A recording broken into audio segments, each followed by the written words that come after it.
Bu semestr oxuduğunuz kitablar arasında sizi ən çox təsirləndirən hansıdır?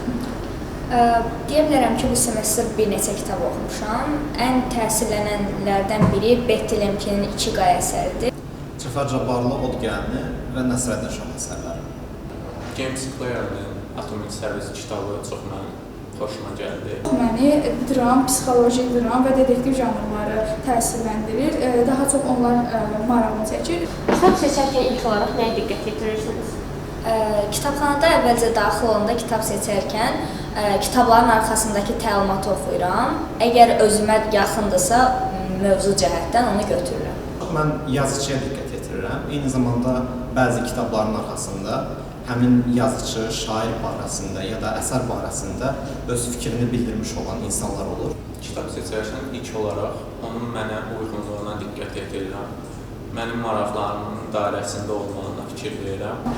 Məni bu semestr ən çox təsirləndirən kitablardan biri Varis Yolçiyevin Sonuncu ölən ümidlərdir əsəri olmuşdur. Oxuma vərdişiniz necə formalaşdırırsınız? Qısa hekayələrdən, qısa kitablardan başlamışam. Bu günümü planlamaqdan asılıdır. Kitab seçərkən ilk olaraq onun mənə uyğunluğuna diqqət yetirirəm. Oxuma vərdişim ilk dəfə 9-cu sinifdən formalaşmağa başlayıb. Əvvəlcə detektiv janrına həvəs göstərmişdim. Janrımı dəyişməyə qərar verdim və tez həvəsdən düşməyim deyə əvvəlcə kiçik əsərlərdəncə həvəsim formalaşdı. Ən çox hansı janrda kitablar sizi cəlb edir və niyə?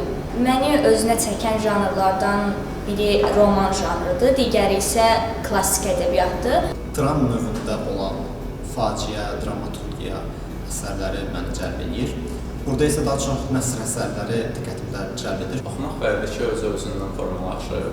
Kitab seçərkən əvvəlcə internetdə kiçik bir araşdırma eləyirəm. Reytingi çox yüksək olarsa və xüsusilə də sevdiyim janrda olarsa, bu zaman bu kitabı almağa qərar verirəm. Kitabxanamız sizə nə qazandırdı?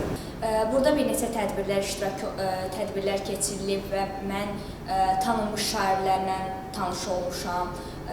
Bir neçə tədbirlərdə sertifikat əldə etmişəm, poeziya gecəsi kimi. Kitabxanada mən həm dərslərimi rahatlıqla edə bilirəm, çünki burada sakit bir şərait var. Eyni zamanda burada olan kompüterlərdən istifadə etmək olur. Banımın kitabxanası məni kitablarla təmin etdi. Maraqlı sərgilərə ev sahibi oldu.